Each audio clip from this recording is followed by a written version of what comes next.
सवाल तो मेरा इधर ये बनता है कि इंडिया G7 की तमाम रिक्वायरमेंट पूरी करने के बावजूद भी G7 का परमानेंट मेंबर क्यों नहीं बन सका? G20 का मतलब है कि जो टॉप 20 इकोनॉमीज हैं वर्ल्ड की, वही G20 में सर होंगे। मैंने कहा पाकिस्तान के पास दुनिया की हर चीज है, तो लेकिन हमने अपनी इकोनॉमी को क्यों बेस्ट नहीं किया? आपको पता है पाकिस्तान वर्ल्ड रैंकिंग में 2023 की रिपोर्ट के मुताबिक, IMF की रिपोर्ट के मुताबिक 136 नंबर पे आता है, 136वां number.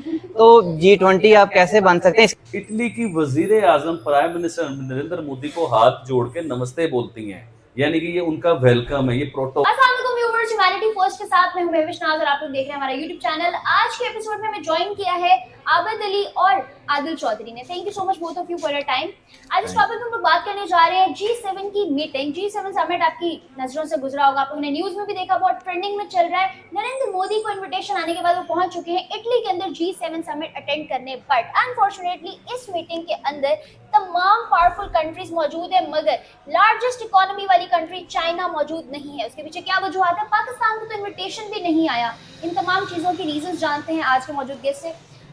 Welcome to my channel sir. मुझे बताएं, G7 की मीटिंग को लेकर अगर बात की जाए, नरेंद्र मोदी का बहुत ज्यादा जिक्र करते हैं, उनके फैन भी हैं, उनकी बड़ाई भी बयान करते हैं। क्या वजह है कि उनको G7 की मीटिंग में इतना प्रोटोकॉल दिया जा रहा है, इतने अच्छे तरीके से वेलकम किया गया और ऑपोजिट साइड पे चाइना को बुलाया भी नहीं गया, मेंबर भी नहीं मैडम इस पे बताता हूँ जी। सबसे पहले तो शुरू करते हैं इंडिया के प्राइम मिनिस्टर नरेंद्र मोदी को लेके। देखिए, इंडिया की वैल्यू और मुकाम आज जो बन चुका हुआ है ना, जहाँ पे G7 मीटिंग का मतलब हो रही है, जहाँ पे इटली में, इटली की वजीर आजम प्राइम मिनिस्टर नरेंद्र मोदी को हाथ जोड़ के नमस्ते बोलती हैं, यानी कि ये उनका वेलकम है, ये प्रोटोकॉल है उनका।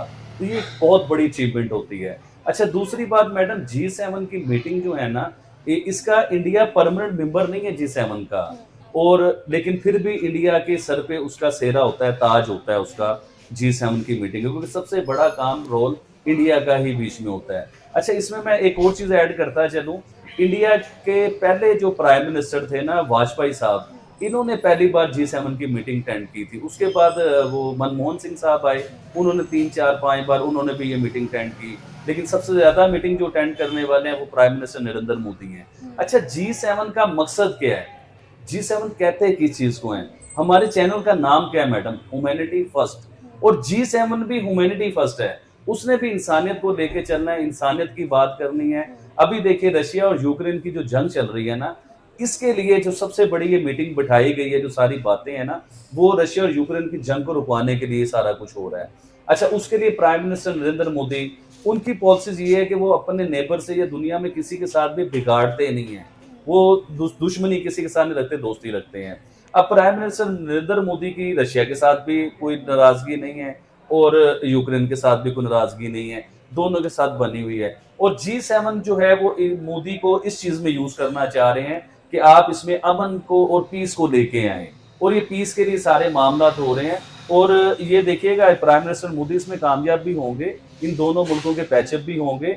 और G7 की मीटिंग की जो नजरें, आप चाइना की जो बात कर रही हैं मैडम, चाइना जो है, चाइना के ऊपर तो अब आगे आगे पाबंदियां लगती हुई नजर आ रही हैं। जैसे रशिया पे पाबंदियां लगती हुई नजर आ रही थी, अब चाइना पे नजर आ रही हैं। और ये G7 जो है, कभी G8 होता था, ये G8 में जो है रशिया भी शामिल होता था। रशिया ने किसी मुल्क के साथ जंग स्टार्ट की तो रशिया को उसे निकाल दिया गया। लेकिन सवाल तो मेरा इधर ये बनता है कि इंडिया G7 की तमाम रिक्वायरमेंट पूरी करने के बावजूद भी G7 का परमानेंट मेंबर क्यों नहीं बन सका? यही सवाल मैं आपसे करने वाली थी, इसको शिफ्ट करते हैं आदिल पे। आदिल, आप बताओ कि इतनी सारी चीज़ों में इतना प्रायोरिटाइज्ड होने के बावजूद भी क्यों जो है G7 का पार्ट नहीं है इंडिया? मेरा ख्याल है जिस तरह इंडिया जा रहा है, आने वाले कुछ सालों में वो पार्ट हो सकता है, लेकिन ये कि जो G7 कंट्रीज़ हैं उनका एक क्राइटेरिया है। उसमें GDP स्पेसिफिकली नॉमिनल GDP को वो उनका एक कट ऑफ है, उसको वो ज़रूर देखते हैं। तो फिर उसमें चाइना भी तो होना चाहिए था, चाइना क्यों? चाइना इसलिए नहीं है कि G7 आप कंट्रीज देखेंगे, इन्हें एलीट क्लब भी कहा जाता है। चाइना को बिल्कुल होना चाहिए था। सेकंड लार्जेस्ट इकॉनमी, आप इंट्रो में बोल गई हैं शायद, लार्जेस्ट इकॉनमी है, लार्जेस्ट US है, सेकंड लार्जेस्ट चाइना इकॉनमी है, इंडिया 5th लार्जेस्ट इकॉनमी है। लेकिन फिर भी इंडिया गेस्ट है। और आबिद भाई जैसा बता रहे थे कि सबसे पहले वाजपेयी साहब, फिर मनमोहन सिंह साहब, और 5 दफ़ा कंसेक्यूटिवली मोदी साहब जा चुके हैं। तो total 11 time India as a guest appear हो चुका है। उस हालांकि वो मेंबर नहीं है। और जो चाइना है उसे इसलिए इधर नहीं बुलाया गया क्योंकि जो ये कंट्रीज हैं ये लिबरल डेमोक्रेसी पे बिलीव करती हैं, ठीक है, और जो चाइना है उधर डेमोक्रेसी नहीं है। और सेम यही वजह पाकिस्तान के साथ भी है। पाकिस्तान की तो वैसे खैर G20 में भी जगह नहीं बनती, G70 तो बहुत आगे की चीज़ है। और पाकिस्तान में भी यही है कि वो उनका ये मानना एज अ गेस्ट भी कभी नहीं ना बुलाया। तो मैं इसलिए बात कर रहा हूँ कि गेस्ट तो कम से कम कभी, जिस इस बार आपको पता है 11 कंट्रीज जो कि G7 की मेंबर्स नहीं हैं, 11 countries as a guest, special guest उनको इनवाइट किया गया G7 इसमें मीटिंग में, इटली में, जिसमें इवन ब्राज़ील शामिल है, साउथ अफ्रीका शामिल है, इवन कीनिया भी उधर बुलाया गया है, लेकिन पाकिस्तान और इन कंट्रीज़ को नहीं बुलाया गया। तो ये कि पाकिस्तान में भी उन कंट्रीज़ का ये मानना है कि पाकिस्तान में भी ट्रू मानी में डेमोक्रेसी नहीं है। वो एक वर्ड यूज़ करते हैं डीप स्टेट का, जिसका मतलब होता है कि नज़र वज़ीर-ए-आज़म, प्राइम मिनिस्टर, पावर होल्डर कोई और हैं, लेकिन उन्हें पीछे से चला कोई और रहा है। तो ये वजह है कि चाइना को इस वजह से, चाइना का तो एक और केस है, याबिद भाई अभी रशिया यूक्रेन वार का जिक्र कर रहे थे, तो उनका सबसे बड़ा, इस मीटिंग का सबसे बड़ा जो फर्स्ट नंबर पे एजेंडा ये है कि रशिया यूक्रेन वार, यूएस जो है वो रशिया पे मजीद प्लान कर रहा है और सैंक्शंस लगाने का।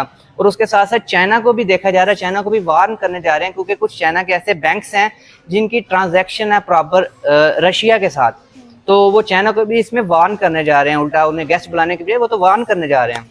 अच्छा आदिल भाई, इधर मैं बात ये करना चाहूंगा कि G7 के परमानेंट मेंबर की बात करना चाह रहा हूँ। जो G7 के परमानेंट 7 मेंबर्स हैं, उनमें से 3 मेंबर ऐसे हैं जिनकी इकोनॉमी इंडिया से कम है। इंडिया दुनिया की 5वीं बड़ी इकोनॉमी है और वो इकोनॉमी में बहुत पीछे है इंडिया से।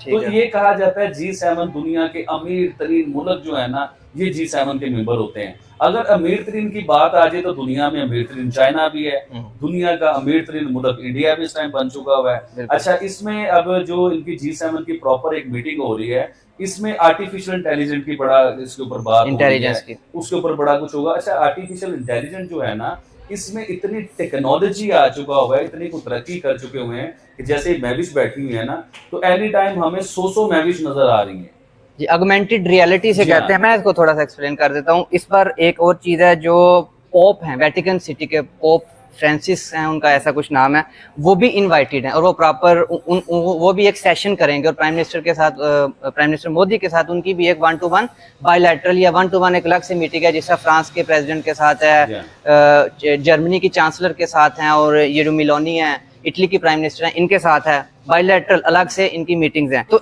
आपने जैसा क्वेश्चन किया कि इंडिया मेंबर क्यों नहीं है, हालांकि उससे जो कम इकोनॉमी जो इकोनॉमी वाले 3 कंट्रीज उसके मेंबर्स हैं, लेकिन इसमें यह है कि ये एलीट। तो दोस्तों, आप लोगों ने वीडियो देखी, आई होप दोस्तों वीडियो आप लोगों को पसंद आई होगी। बहुत ही प्यारी वीडियो थी और बहुत ही मीठी मीठी प्यारी प्यारी बातें करी गई दोस्तों, बहुत ही अच्छी पॉडकास्ट थी दोस्तों। बात करें वीडियो की, तो ये वीडियो थी पाकिस्तान की खूबसूरत यूट्यूबर्स महफिज नाज, रिवाहा इमरान और सैला खान। दोस्तों, ये वीडियो उनकी तब की है जब उनको पाक आर्मी के द्वारा उनके चैनल को तो आई थिंक नहीं, बट मैं बोलूँगा जो उनका कंटेंट था भारत बेस्ड, जिसमें वो भारत की इकोनॉमी को लेकर बातें करती थी, मोदी जी की या भारत सरकार की नीतियों को लेकर बातें करती थी, तारीफ़ें करती थी, सच्चाई पर बातें करती थी कि अच्छा काम कर रहे हैं, इसीलिए शायद भारत इतना तेज़ी से तरक्की कर रहा है। दोस्तों, शायद ये बातें पाकिस्तानी आर्मी को पसंद नहीं आई और उन्होंने उनके इस कंटेंट को ब्लॉक कर दिया और बताया कि ऐसे कंटेंट पर आप वीडियो ना बनाएं। बट दोस्तों, यूट्यूबर्स अपना चैनल बहुत ही ज़्यादा मेहनत से क्रिएट करते हैं, बहुत ही मेहनत से उसको ग्रो करते हैं, तो इतना आसान नहीं होता है छोड़ना। और यही हुआ है पाकिस्तानी यूट्यूबरों के साथ। इन्होंने चैनल तो नहीं बंद किए बट कंटेंट बदल दिया यार। हिम्मत हार गई इन लोगों की। पाक आर्मी के अंदर, पाक आर्मी से तो पाकिस्तान में रहकर कोई उलझ ही नहीं सकता, वहाँ के प्राइम मिनिस्टर नहीं उलझ सकते, तो ये तो बहुत छोटे लोग हैं। बट दोस्तों, बहुत ही अच्छी बातें कर रहे थे, बहुत ही प्यारी बातें कर रहे थे, बहुत ही मीठी बातें कर रहे थे। और अगर आप यूट्यूब पर हैं या पाकिस्तान से हैं, अगर आप पूरी दुनिया की बातें कर रहे हैं तो उसमें भारत का नाम जाहिर सी बात है आएगा ही, और इनकी बातों में भी आया। और अगर आप लोग ध्यान से देखेंगे तो ऐसी बातें कर रहे हैं जिसमें ये लोग इंडिया को खासकर इग्नोर कर रहे हैं। बट क्या ही कहें यार, भारत चीज़ ही ऐसी है, भारत के लोग ऐसे हैं जिसको आप इग्नोर तो कर ही नहीं सकते। बट दोस्तों, बहुत ही खूबसूरत लग रहे थे तीनों यूट्यूबर और बहुत ही प्यारी बातें कर रहे थे यार। पाक आर्मी को इन पर दया आनी चाहिए थी। इतनी खूबसूरत लड़कियां, इतनी भोली मासूम लड़कियां यार, इनको खाली मूली में परेशान कर दिया कि आप इस कंटेंट पर काम नहीं कर सकती, आप उस कंटेंट पर काम नहीं कर सकती। ये कहाँ की इंसाफ है यार, ऐसा नहीं करना चाहिए था। पाक आर्मी इतनी नंबर 1 आर्मी कहते हैं पाकिस्तान के लोग, छोटे छोटे यूट्यूबरों से डर गए यार। क्या बताया जाए, ये किसी आर्मी का काम तो हो ही नहीं सकता। एक बहादुर आर्मी ऐसा काम तो नहीं करेगी कि अपने ही देश के लोगों को रोके कि आप डॉलर नहीं कमा सकते। और सोचिए, इनकी कमाई, यूट्यूब की कमाई तो वो कमाई होती है जो डॉलर में आती है और देश के इकोनॉमी में काफ़ी बड़ा योगदान होता है। बात करें भारत की, तो अब भारत में भी देख लीजिए कि जो यूट्यूबर्स हैं वो कितना बड़ा योगदान देते हैं। हमारे प्रधानमंत्री जी खुद, मोदी साहब, उनका हौसला अफजाई करते हैं, उनसे मिलते हैं, उनसे बातें करते हैं, और ये बहुत अच्छी बात है दोस्तों। ऐसे कंटेंट क्रिएटर को सपोर्ट करना चाहिए।